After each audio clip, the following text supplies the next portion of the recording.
मुख्यमंत्री भगवंत सिंह मान ने संगरूर में रोशन पंजाब मिशन के तहत भूमिगत बिजली तार बिछवाने की परियोजना की शुरुआत करते केंद्र सरकार और प्रधानमंत्री नरेंद्र मोदी पर जोरदार राजनीतिक हमला बोला। मुख्यमंत्री ने कहा कि केंद्र सरकार देश में डर और अनिश्चितता का माहौल बना रही है। युद्ध जैसे हालात का हवाला देकर अपनी आर्थिक और विदेश नीति की विफलताओं को छिपाने की कोशिश कर रही है। भारत विश्व गुरु की जगह विश्व चेला बन गया है और ट्रंप भारत में अपनी बात मनवा रहे हैं। संगरूर के सतौज गांव में आयोजित कार्यक्रम में मुख्यमंत्री भगवंत सिंह मान ने सीधे प्रधानमंत्री नरेंद्र मोदी और केंद्र सरकार को निशाने पर लिया। मुख्यमंत्री ने कहा कि देश के लोगों से कहा जा रहा है कि मोटरसाइकिल और कार में कम तेल डलवाओ, दफ्तर मत जाओ, वर्क फ्रॉम होम करो और सोना मत खरीदो। उन्होंने तंज कसा और कहा कि पीएम सीधे सीधे बोल दें कि देश में ताला लगाना है। सीएम मान ने आरोप लगाया कि केंद्र सरकार जनता के सामने पेट्रोल, डीजल और एलपीजी के वास्तविक स्टॉक की जानकारी नहीं रख रही है। ਆਪਾਂ ਤਾਂ ਕਰ ਰਹੇ ਹਾਂ ਤਰੱਕੀ ਦੇ ਕੰਮ ਵਿਆਹ ਨਵੇਂ ਕਰੀਏ। ਉਹ ਆਪਣੇ ਪ੍ਰਧਾਨ ਮੰਤਰੀ ਸਾਹਿਬ ਮੋਦੀ ਜੀ ਉਹ ਦੇਸ਼ ਨੂੰ ਜਿੰਦਾ ਹੀ ਲਾਈ ਜਾਂਦੇ ਆ। ਕਹਿੰਦੇ ਜਹਾਜ਼ਾਂ 'ਚ ਸਫ਼ਰ ਨਾ ਕਰੋ, ਜਹਾਜ਼ਾਂ ਚੜਨੋਂ ਹਟ ਜਾਓ। चलो गरीब तो कितने चढ़ सकता जहाज च। कहते गड्डियां च मोटरसाइकिलों च तेल ना पवाओ। कहते अगे दफ्तर भी ना जाओ, ब्याह शादियां वास्ते कोई टूम टल्ला सोना ना खरीदो। फिर सीधे ही कहते भी देश नूं जिंदा लाउण लग्या मैं। मुख्यमंत्री ने प्रधानमंत्री मोदी पर विदेश यात्राओं को लेकर भी हमला बोला। उन्होंने कहा कि प्रधानमंत्री कई देशों के दौरे करते हैं, लेकिन देश को ये नहीं बताते वहां क्या समझौते हुए और देश को क्या फायदा मिला। सीएम मान ने कहा कि वो जब भी विदेश यात्रा से लौटते हैं तो पंजाब के लोगों को विस्तार से बताते हैं कि किन क्षेत्रों में निवेश या सहयोग की संभावनाएं बनी। ਵਧਾਤਾ ना पेट्रोल ते डीजल 3-3 रुपये होर ਚੱਕਣਗੇ ਹੁਣ।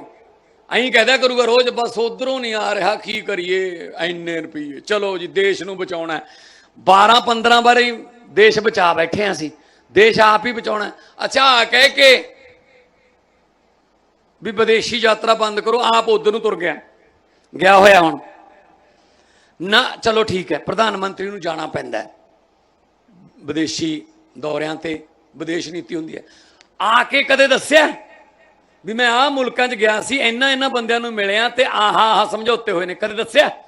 मैं भी 2-3 बारी गया, मैं जापान गया, कोरिया गया, मैं हुणी नीदरलैंड गया, फिनलैंड गया। मैं आके हमेशा प्रेस कॉन्फ्रेंस करके कल्ली कल्ली गल दसदा भी मैं इन्नी तरीक नूं इन्हां नूं मिलिया। ये प्रधानमंत्री दा फर्ज है कि वो आके पार्लीमेंट च भी दस्से ते प्रेस नूं भी दस्से। कि दस्सिया?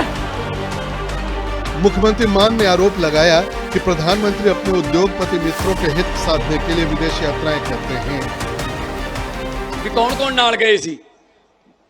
आपदे उद्योगपति मित्रां नूं लै जांदे आ, उत्थे जाके उन्होंने काम शुरू करवा के मुड़े आउंदे आ, उन्होंने काम बन जाते हैं, देश अमीर हो जाता है, गरीब हो जाता है। मोदी जी के मित्र जिहड़े ने अमीर हो जाते हैं। ऐं थोड़ी देश चलूगा जी। असीं तां पंजाब दे विच काम कर रहे हैं, भावें साडा पैसा रोक रखिया सेंटर ने, पर फिर भी असीं काम टलदे नहीं काम तो। मुख्यमंत्री मान ने प्रधानमंत्री के विश्व गुरु वाले बयान पर भी कटाक्ष किया।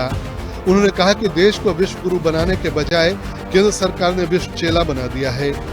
सीएम मान ने कहा कि अंतर्राष्ट्रीय हालात और युद्ध के माहौल के बीच भारत को मजबूत और आत्मनिर्भर दिखाने की जरूरत थी, लेकिन केंद्र सरकार अमेरिका के दबाव में फैसले ले रही है। उन्होंने दावा किया कि रूस से तेल खरीदने जैसे मुद्दों पर केंद्र सरकार दबाव में नजर आती है। नेपाल और श्रीलंका जैसे पड़ोसी देशों ने भी ऐसी स्थिति में देश बंद करने जैसी बातें नहीं की, लेकिन भारत में लगातार भय का माहौल बनाया जा रहा है। मुख्यमंत्री ने आरोप लगाया कि चुनाव से पहले सब कुछ सामान्य बताया जा रहा था और बाद में अचानक संकट की बात होने लगी। केंद्र और पंजाब सरकार के संबंधों पर सीएम मान ने कहा कि केंद्र ने पंजाब के कई फंड रोक रखे हैं, लेकिन उनकी सरकार विकास के काम को नहीं रोक रही। उन्होंने कहा कि किसानों, कर्मचारियों और आम लोगों के हितों से जुड़े काम जारी रहेंगे।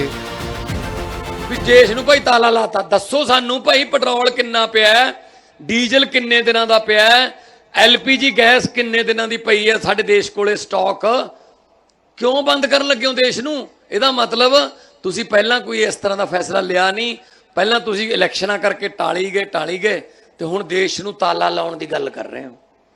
ਪ੍ਰਧਾਨ ਮੰਤਰੀ ਸਾਹਿਬ, ਐ ਨਹੀਂ ਕੰਮ ਚੱਲਦਾ ਹੁੰਦਾ, ਐਂ ਦੇਸ਼ ਚੱਲੂਗਾ? ਕਹਿੰਦੇ ਆ ਕਿ ਸਰਕਾਰੀ ਅਫਸਰਾਂ ਨੂੰ ਵੀ ਕਹਿੰਦੇ ਘਰੋਂ ਹੀ ਕੰਮ ਕਰੋ, ਉਹ ਤਾਂ ਦਫ਼ਤਰਾਂ 'ਚ ਨਹੀਂ ਮਿਲਦੇ, ਹੁਣ ਘਰੇ ਕਿੱਥੇ ਜਾਇਆ ਕਰਾਂਗੇ ਉਹਨਾਂ ਕੋਲੇ ਜੀ? ਜੇ ਉਹ ਘਰੇ ਹੋਣਗੇ, ਘਰੇ ਤਾਂ ਬਾਲੇ ਵੱਡੇ ਬਾਬੂ ਬਣ ਜਾਣਗੇ, ਉੱਥੇ ਕਿਸੇ ਰਾਜੇ ਬਾਬੂ ਦਾ ਡਰ ਹੀ ਨਹੀਂ ਹੋਣਾ। ਇੱਥੇ ਤਾਂ ਹਜੇ ਜੇ ਵੱਡੇ ਅਫਸਰ ਤੋਂ ਡਰਦੇ ਹੀ ਹੋਣਗੇ ਵੀ ਕਿਤੇ ਡੀਸੀ ਨੂੰ ਸ਼ਿਕਾਇਤ ਨਾ ਲਾ ਦੇ, ਜਦੋਂ ਕੋਈ ਆਇਆ ਹੀ ਨਾ ਘਰੋਂ ਹੀ ਕੰਮ ਕਰੀ ਜਾਣਗੇ। ਘਰੇ ਕੀ ਪਤਾ ਕਿਹੜੇ ਕੰਮ ਕਰੀ ਜਾਣਗੇ ਜੀ, ਉਹ ਫਿਰ ਘਰੇ ਜਾਣ ਲੱਗੀ ਉਹਨਾਂ ਦੇ। ਦੇਸ਼ ਨੂੰ ਤੁਸੀਂ ਕਹਿੰਦੇ ਸੀ ਅਸੀਂ ਵਿਸ਼ਵ ਗੁਰੂ ਬਣਾਵਾਂਗੇ, ਤੁਸੀਂ ਵਿਸ਼ਵ ਚੇਲਾ ਬਣਾ ਕੇ ਰੱਖਤਾ। पंजाब के कैबिनेट मंत्री अमन अरोड़ा ने भी प्रधानमंत्री और केंद्र सरकार पर हमला बोला। देखो, ਇਹ ਕੇਂਦਰ ਸਰਕਾਰ ਦੀ ਡੋਮੈਸਟਿਕ ਔਰ ਇੰਟਰਨੈਸ਼ਨਲ ਪਾਲਿਸੀਜ਼ ਦਾ ਟੋਟਲ ਫੇਲੀਅਰ ਹੈ। ਉਹ ਤਾਂ ਆਪਾਂ ਵਿਸ਼ਵ ਗੁਰੂ ਬਣਨ ਚੱਲੇ ਆ, ਉਹਦੀਆਂ ਗੱਲਾਂ ਕਰਦੇ ਆ, ਪਰ ਇੱਕ ਪੈਟਰੋਲ ਡੀਜ਼ਲ ਦੇ ਜੋ ਹਾਲਾਤ ਨੇ ਅੱਜ ਦੇਸ਼ ਦੇ ਵਿੱਚ ਬਣੇ ਪਏ ਨੇ, ਆਪਾਂ ਸਾਰੇ ਦੇਖ ਰਹੇ ਹਾਂ। ਪਿਛਲੇ 12 ਸਾਲਾਂ ਦੇ ਵਿੱਚ ਜਿੰਨੀ ਕੰਜ਼ੰਪਸ਼ਨ ਵਧੀ ਹੈ ਮੁਲਕ ਦੇ ਵਿੱਚ, ਉਹਦੇ ਮੁਤਾਬਕ ਪ੍ਰੋਡਕਸ਼ਨ ਤਾਂ ਕੀ ਵਧਣੀ ਸੀਗੀ, ਬਲਕਿ ਡਿਪੈਂਡੈਂਸ ਹੈ ਜਿਹੜੀ ਬਾਹਰਲੇ ਮੁਲਕਾਂ ਦੇ ਉੱਪਰ ਇੰਪੋਰਟਸ ਦੇ ਉੱਪਰ, ਉਹ ਵੱਧ ਗਈ। ਸੋ ਇਸ ਕਰਕੇ ਇਹ ਟੋਟਲ ਫੇਲੀਅਰ ਹੈ ਸੈਂਟਰਲ ਗਵਰਨਮੈਂਟ ਦੀਆਂ ਡੋਮੈਸਟਿਕ ਔਰ ਇੰਟਰਨੈਸ਼ਨਲ ਪਾਲਿਸੀਜ਼ ਦਾ। ਲਗਾਤਾਰ ਪਿਛਲੇ 2 ਹਫ਼ਤਿਆਂ 'ਚ 2 ਵਾਰ ਪੈਟਰੋਲ ਦੇ, ਡੀਜ਼ਲ ਦੇ, ਗੈਸ ਦੇ ਰੇਟ ਪੂਰੇ ਦੇਸ਼ ਭਰ 'ਚ ਵਧਾ ਦਿੱਤੇ ਗਏ ਨੇਗੇ। ਸੋ ਇੱਥੋਂ ਪਤਾ ਲੱਗਦਾ ਕਿ ਭਾਰਤੀ ਜਨਤਾ ਪਾਰਟੀ ਨੇ ਦੇਸ਼ ਦੀ ਆਰਥਿਕ ਜਿਹੜੀ ਸਥਿਤੀ ਆ ਉਹਨੂੰ ਕਿਵੇਂ ਡਾਮਾਡੋਲ ਬਣਾਤਾ, ਕਿਵੇਂ ਸਾਡੇ ਦੇਸ਼ ਨੂੰ ਜਿਹੜਾ ਉਹ ਮੈਂ ਸਮਝਦਾ USA ਦੇ ਸਾਹਮਣੇ ਗੋਡੇ ਟਿਕਾਤੇ, ਔਰ ਦੇਸ਼ ਦਾ ਪ੍ਰਧਾਨ ਮੰਤਰੀ ਸਾਹਿਬ ਜਿਹੜੇ ਨੇਗੇ ਉਹ ਮੈਂ ਸਮਝਦਾ ਉਹਨਾਂ ਨੇ ਟਰੰਪ ਦੇ ਸਾਹਮਣੇ ਗੋਡੇ ਟੇਕ ਦਿੱਤੇ ਨੇ। ਪੂਰਾ ਦੇਸ਼ ਜਾਣਨ ਲੱਗ ਗਿਆ।